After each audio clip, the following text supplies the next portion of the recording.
आप सभी को अपना चैनल डीएम स्टडी सेंटर में स्वागत है। जैसा कि आप सभी प्रतियोगिता भागी को पता है कि यह डीएम स्टडी चैनल के माध्यम से आप सभी प्रतियोगिता भागी को जो है भारतीय राज्य व्यवस्था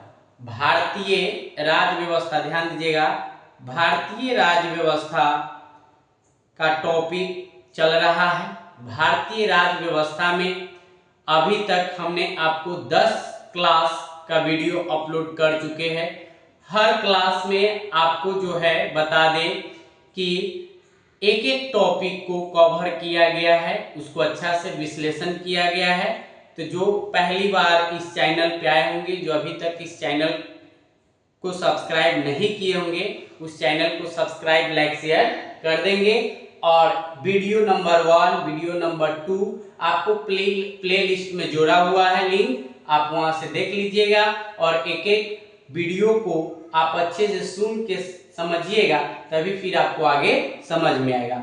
अभी हम भारतीय संवैधानिक विकास में आज की क्लास में जो है आप लोग को बता दें ब्रिटिश क्राउन के अंतर्गत, ठीक है, भारतीय राज्य व्यवस्था में ब्रिटिश क्राउन के अंतर्गत आज हम लोग बातचीत करेंगे बेवेल योजना 1945, यानी बेवेल योजना 1945 पे बातचीत करेंगे। यह फाउंडेशन क्लास है आप लोग के लिए, ध्यान दीजिएगा, यह क्लास जो आपका फाउंडेशन क्लास है। इस फाउंडेशन क्लास में हम पूरे भारतीय राज्य व्यवस्था का टॉपिक कवर करेंगे, ठीक है, जिसमें आज की क्लास में होगा बेवेल योजना। इससे पहले आपको 10 क्लास अपलोड कर चुके हैं, तो आप लोग जो है एक एक करके उसको देख लीजिएगा, सुन लीजिएगा, समझ लीजिएगा। उसके बाद हम आपको बता दें इस चैनल के माध्यम से एक बहुत बड़ा सूचना है, बहुत बड़ी सूचना है उसको, कि आपको बहुत जल्द ही आपको लाइव क्लास इस चैनल के माध्यम से बिहार दरोगा का स्पेशल एमसीक्यू क्वेश्चन पे, यानी previous year PYQ question discussion कराया जाएगा। तो आप सभी लोग जल्दी से जल्द इस चैनल को ज्यादा से ज्यादा शेयर करें और इस बार बिहार दरोगा एसआई के लिए स्पेशल क्लास जो है बहुत जल्दी आपको नोटिस मिल जाएगा और वह लाइव क्लास शुरू होगा, उसका टाइम टेबल सब बता दिया जाएगा, ठीक है। तो आज की क्लास में जो हम लोग बात करेंगे वह स्पेशल बेवेल योजना 1945 पे। तो चलिए सभी लोग जल्दी से क्लास को लाइक, सब्सक्राइब, शेयर करें और क्लास का जो है सभी लोग फायदा उठाएं। यह फाउंडेशन क्लास जो है आपको बता दे कि इसमें हमने अभी तक टोटल 10 वीडियो पढ़ा चुके हैं, 10 क्लास, ठीक है। और प्रत्येक क्लास में प्रत्येक वीडियो में एक टॉपिक, जैसे आपको 1773 के रेगुलेटिंग एक्ट मिलेंगे तो एक वीडियो में मिलेंगे, ठीक है। इस तरह से भारतीय परिषद अधिनियम सब क्लास एक स्पेशल आपको प्ले लिस्ट में जोड़ दिया गया, वहां से आप लोग देख लेंगे। चैनल को सब्सक्राइब, लाइक, शेयर जरूर करेंगे। तो चलिए अब समय को देखते हुए आगे की ओर हम लोग क्लास में बढ़ते हैं, ध्यान दीजिएगा। आज की जो क्लास में बात करेंगे हम लोग बेवेल योजना के बारे में। आप लोग को स्क्रीन पे दिख रहा है क्लियर, ठीक है ना। तो बेवेल योजना की बात आज की क्लास में हम लोग करेंगे, ध्यान दीजिएगा। बेवेल योजना क्या है?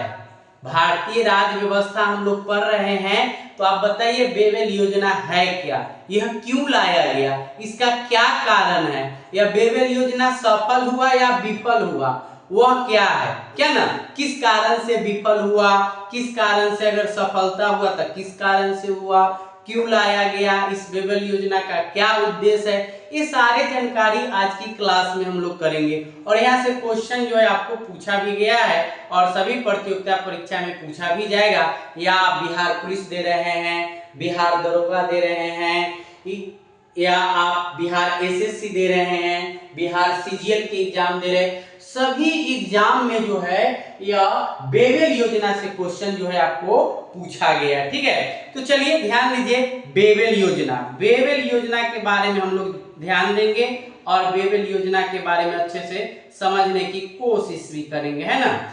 चलिए ध्यान दीजिए, बेवेल योजना जो है यूरोप में विश्व युद्ध की समाप्ति, ध्यान दीजिए, यूरोप में जब विश्व युद्ध की समाप्ति के बाद जो है समाप्ति के बाद जो है, और कब समाप्ति हुआ था यूरोप में विश्व युद्ध, तो यूरोप में जो द्वितीय विश्व युद्ध जो समाप्त हुआ था वह 8 मई 1945 को हुआ था। कब हुआ था? 8 मई 1945। और ध्यान दीजिए, आप लोग कॉपी पेन जरूर रखिएगा सामने में, और इस क्लास को सब्जेक्टिव वे में हम लोग पढ़ेंगे ना, तो कंसेप्ट भी क्लियर रहेगा और तैयारी के जो दौरान है आपको रिवीजन करने में आसान हो जाएगा और एक जगह आपका नोट्स भी तैयार हो जाएगा। तो बेबेल योजना 1945 जो आया वह यूरोप में विश्व युद्ध की समाप्ति के बाद आया, और वह समाप्त कब हुआ था? 8 मई 1945 को यूरोप में द्वितीय विश्व युद्ध की समाप्ति हुआ। ठीक है, उसके बाद क्या हुआ कि जापान के विरुद्ध भारतीय जो है समर्थन प्राप्त करने तथा भारत में संवैधानिक क्या हुआ फिर कि भारत में संवैधानिक गतिरोध को समाप्त करने के लिए कब? 4 जून 1945 को भारत के तत्कालीन वायसराय लॉर्ड वेवेल ने इस योजना की घोषणा की। यानी आपसे क्वेश्चन अगर पूछ दिया जाएगा, ध्यान दीजिएगा कि बेबेल योजना कौन लाए थे। क्वेश्चन है कि निम्नलिखित में, अगर क्वेश्चन आपसे पूछ दिया जाए कि निम्नलिखित में से बेबेल योजना कब लाया गया? ठीक है, इस तरह से आपसे क्वेश्चन पूछ दिया जाएगा कि निम्नलिखित में से बेबेल योजना कब लाया गया। ऑप्शन जो है आपको ध्यान दीजिएगा, ऑप्शन नंबर ए रहेगा, आपको ऑप्शन नंबर ए में रहेगा 8 मई 1946। बी ऑप्शन रहेगा आपका, ध्यान दीजिएगा, ऑप्शन बी रहेगा 4 जून 1945। सी ऑप्शन रहेगा 7 मई 1945 और डी ऑप्शन रहेगा नॉन ऑफ दिस। ठीक है, तो आप आसानी से इसको बता दीजिएगा। ठीक है, तो इस तरह से आपसे क्वेश्चन पूछा जाएगा कि बेबेल योजना कब आया, तब बेबेल योजना आप आसानी से बता दीजिएगा 4 जून 1945 को जो है बेबेल योजना लाया गया था। 4 जून 1945 को कौन लाए थे? अगर आपसे पूछ दिया जाएगा कि कौन लाए थे, तो वह लाए थे लॉर्ड बेवेल वायसराय थे उस टाइम के, तत्कालीन वायसराय थे भारत के, लॉर्ड बेवेल के द्वारा लाया गया था। इस बेबेल योजना के नाम से, और उसी टाइम इस बेबेल योजना के नाम से इसको जानने लगा लोग, उसी टाइम से लोग जो है जानने लगे। इस योजना के प्रमुख उद्देश्य क्या था? बेबेल योजना क्यों लाया गया? ठीक है, तो ध्यान दीजिए, द्वितीय विश्व युद्ध के पश्चात भारतीयों द्वारा संविधान बनाए जाने तक के लिए एक प्रकार का यह अंतरिम व्यवस्था करना था। एक प्रकार का यह क्या था? अंतरिम व्यवस्था करना था। इस उद्देश्य से जो है बेबेल योजना को लाया गया। उसके बाद क्या हुआ कि वायसराय के कार्यकारिणी परिषद का पुनर्गठन किया जाएगा। किस योजना के माध्यम से? तो बेबेल योजना के माध्यम से, है ना। तो इस तरह से हमको समझना है। उसके बाद क्या हुआ कि जिसमें वायसराय और सैन्य प्रमुख को छोड़कर शेष सभी सदस्य जो होंगे वह भारतीय ही होंगे, दूसरे कंट्री के सदस्य नहीं होंगे, यानी दूसरे देश के सदस्य नहीं होंगे, सभी के सभी जो होंगे वह भारतीय सदस्य होंगे। उसके बाद क्या फिर बताया गया कि परिषद में सवर्ण हिंदुओं और मुस्लिमों के समान प्रतिनिधित्व मिलेगा। सब परिषद में जो होंगे वह हिंदू और मुस्लिम के समान प्रतिनिधित्व दिया जाएगा। ठीक है, तो इस तरह से हम लोग को समझना है, नोट करते चलना है। ठीक है, उसके बाद क्या है, कार्यकारिणी परिषद अंतरिम राष्ट्रीय सरकार, कार्यकारिणी परिषद जो है अंतरिम राष्ट्रीय सरकार समान होगी और गवर्नर जनरल वीटो का प्रयोग अकारण नहीं करेंगे। मतलब बोला गया कि लॉर्ड वेवेल योजना के तहत जो है जो वीटो का जो पावर जो वायसराय करेंगे, सरकार जो करेंगे, उस टाइम अकारण मतलब किसी कारण, जब तक कोई कारण नहीं होगा तब तक हम वीटो का पावर नहीं लगाएंगे, वीटो पावर नहीं लगाएंगे। इस बात को हमेशा ध्यान देंगे कि अकारण क्या बताया कि कार्यकारिणी परिषद की अंतिम राष्ट्रीय सरकार के समान होगी और गवर्नर जनरल वीटो का प्रयोग जो है अकारण नहीं करेंगे। इसको अच्छा से समझिएगा, ठीक है। उसके बाद क्या बताया गया, फिर ध्यान दीजिएगा कि भारत छोड़ो आंदोलन के दौरान गिरफ्तार सभी नेताओं को रिहा किया जाएगा।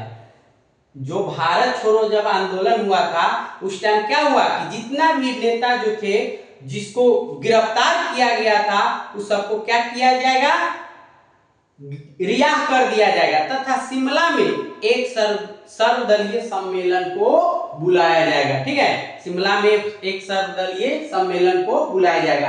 तो वही बात कहता है कि भारत छोड़ो आंदोलन के दौरान गिरफ्तार सभी नेताओं को रिहा कर दिया जाएगा और शिमला में एक सर्वदलीय सम्मेलन बुलाया जाएगा। ये था हमारा वेवेल योजना का उद्देश्य। ये क्या था, हमारा वेवेल योजना का उद्देश्य था।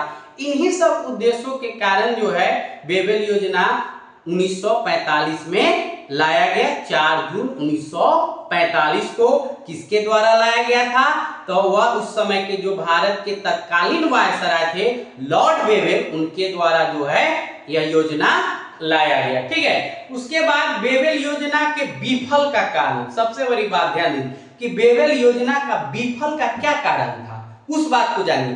तो वेवेल योजना का जो विफल का जो सबसे बड़ा कारण था उस बात को हम लोग समझने की कोशिश करेंगे। ध्यान दीजिए, वेवेल योजना जो थे, वेवेल योजना, इस योजना को कांग्रेस और